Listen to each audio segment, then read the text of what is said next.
So it isn't an exaggeration, in fact, to say that you have absolute power. I have absolute power, maybe. There can be no question of compromise.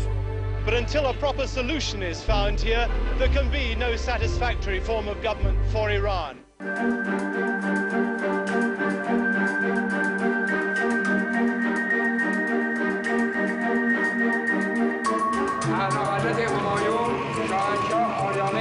The Shah, Mohammad Reza Pahlavi, ruled Iran for nearly 38 years.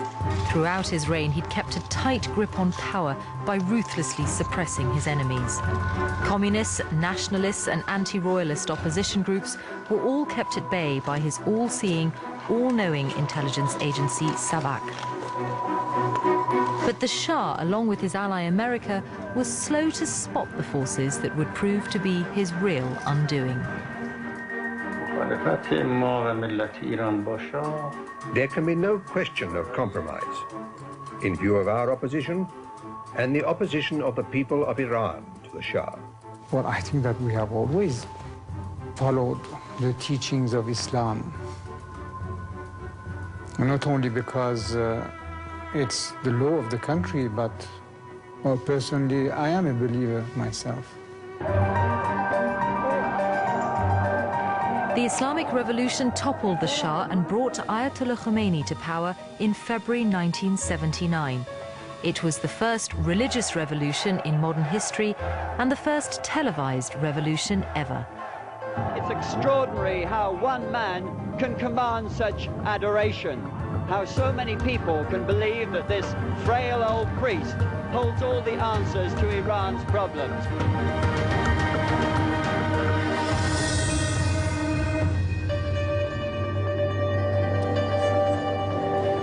By the 70s, the Shah of Iran had become, to many of his subjects, a remote, autocratic figure living in unimaginable luxury. His parliament was now a mere rubber stamper of his commands. He had total control.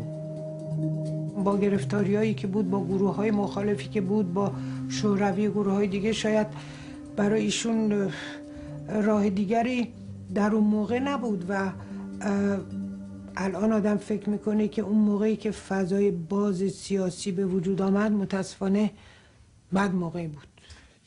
یعنی تلویحاً قبول کرده بودن که خودشون خلاف قانون اساسی عمل میکنه، ولی به خاطر موقعیت اضطراری که ایران داشته. بله، به دلیل خب گروه‌هایی که میخواستن اصلا تیشه به رژیم سیستم بزنن. خب ایشون معتقد بود که پادشاهی یه چیزی که برای ایران خوبه، برای یک پارچگی ایران و یه سمبل بالای همه احزاب. Do you think that the absolute power which you hold in your country might be dangerous in someone else's hands? Not if they keep the present institutions that I have set up, because personally I have 3 or 4 channels of inspection and learning the truth. If what I have today at my disposal is kept intact, they will be provided with all the instruments of checking and controlling. But these channels all come back to you? They come back to me, yes, as they should. So it isn't an exaggeration, in fact, to say that you have absolute power inside Iran? I have absolute power, maybe, because things have turned this way. In January 1978, the Shah made what was probably the biggest mistake of his reign. On his orders, a newspaper article was published. It triggered an extraordinary response, with protests erupting in several cities in Iran. Thousands of people poured onto the streets, chanting the name of a 77-year-old cleric who'd been living in exile for almost 15 years. The first time I actually heard the name of Imam Khomeini was on the streets of Tabriz. I want to say it was February of the year 1978, when I heard his name being shouted, "Long live Khomeini." I asked who it was. I was told something about his background. I think most older Iranians knew his name, but a lot of younger ones had not heard it, because I asked younger people and they literally did not know. And later on, as the revolution became hotter and hotter, and more people were getting involved in it, I would ask them when they had first heard the name Khomeini, and they would admit that I just heard it this year, a couple of months ago. The article planted by the Shah's secret police, Savak, accused Ayatollah Khomeini of being a British agent.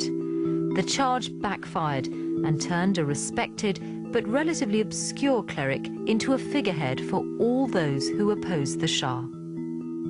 آقای خمینی یک استراتژیست بی‌نظیر بود. اگه کسی میآمد با ایشون صحبت میکرد، 90% باش مخالف بود، 10% باش موافق بود، میگفت تو که از خود ما هستی.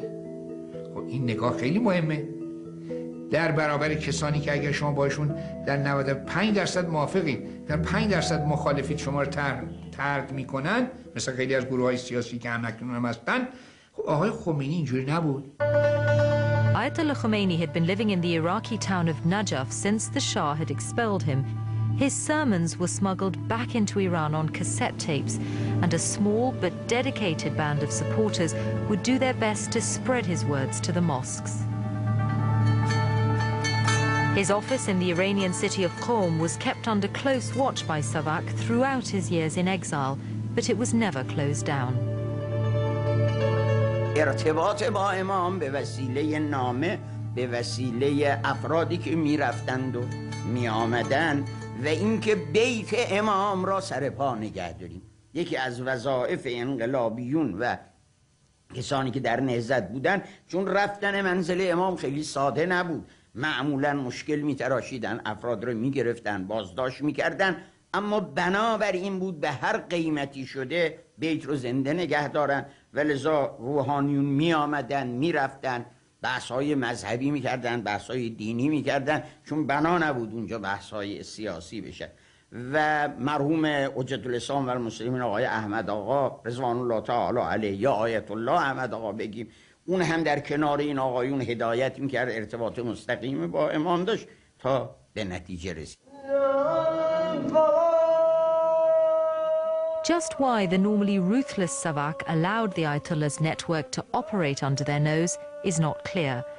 The Shah's secret police had already successfully contained an underground network of guerrilla movements. Other opponents of his regime, including communist and nationalist activists, were arrested, tortured, and sometimes executed. But in a deeply religious country like Iran, it appears Savak felt it had to tread carefully. اون موقع محلات تهران هر کدوم یه جلسات خاص خودشون هم داشتن که حتی علنی هم بود، یعنی حکومت هم کارش نمیتونست بکنه، اما خودمون میدونستیم که باید به این جلسات بریم. در قم وقتی شما میرفتید، وقتی در عمق بازار قم میرفتید، میخواستید تسبیح بخرید، این در رو که میبست، پشت در، یعنی نه رو به خیابون، پشت در عکس بزرگ آیت الله خمینی بود. بنابراین این ظاهر شده بود، انگار که یه قطره‌ای میخواست که این قطره این سطل رو پر کنه یا بریزه یا حالت عمومی بهش بده. به تعبیر خود آقای خمینی که به دفعات گفته بود، اینو به این عموم ما شنیدیم، این که میگفتش که میوه برسه، بیاد تو خیابون. ایشون معمولا به گروه‌های چریکی اینا میگفت خودتون رو به کشتن ندیم، وقتی وقتش شد میگم.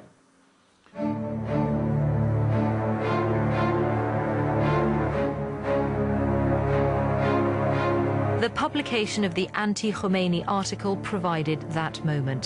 The army was called in to crush the protests. Dozens were killed. 40 days later, even bigger crowds came onto the street to demonstrate against the killings and declare their support for the Ayatollah. Stunned by the scale of the protest, the Shah refused to believe that Ayatollah Khomeini alone could prompt such a response. He suspected the hand of foreign governments, and in conversation with US diplomats, directly accused America of supporting his opponents. And he came up with two theories. One was the Americans wanted to, again, as in earlier in the 20th century, wanted to divide Iran into spheres of influence, with the Russians taking the north and the Americans taking the south with the oil. That was one theory. The other theory that operated in his mind was that the Americans were not sure that he would stand up to Soviet power the way that they would like. And they thought that maybe a religious-led government would be more adamantly anti-communist than he was, and therefore they planned to get rid of him. It was this, my reaction was, what kind of a nut is it that we are depending on to preserve our interests in this very important country? Amid the turmoil, the Shah's inner circle noticed changes in his behavior and appearance. He was losing weight, and his actions were becoming more erratic. The Shah had been diagnosed with lymphatic cancer in 1974, but he chose not to tell those closest to him. So it isn't an exaggeration, in fact, to say that you have absolute power. I have absolute power, maybe. There can be no question of compromise. But until a proper solution is found here, there can be no satisfactory form of government for Iran. The country, but, well, personally, I am a believer myself. The Islamic Revolution toppled the Shah and brought Ayatollah Khomeini to power in February 1979. It was the first religious revolution in modern history and the first televising his enemies. Communists, nationalists and anti-royalist opposition groups were all kept at bay by his all-seeing, all-knowing intelligence agency, Savak. But the Shah, along with his ally America, was slow to spot the forces that would prove to be his real undoing. There can be no question of compromise in view of our opposition and the opposition of the people of Iran to the Shah. Well, I think that we have always followed the teachings of Islam. Not only because it's the law.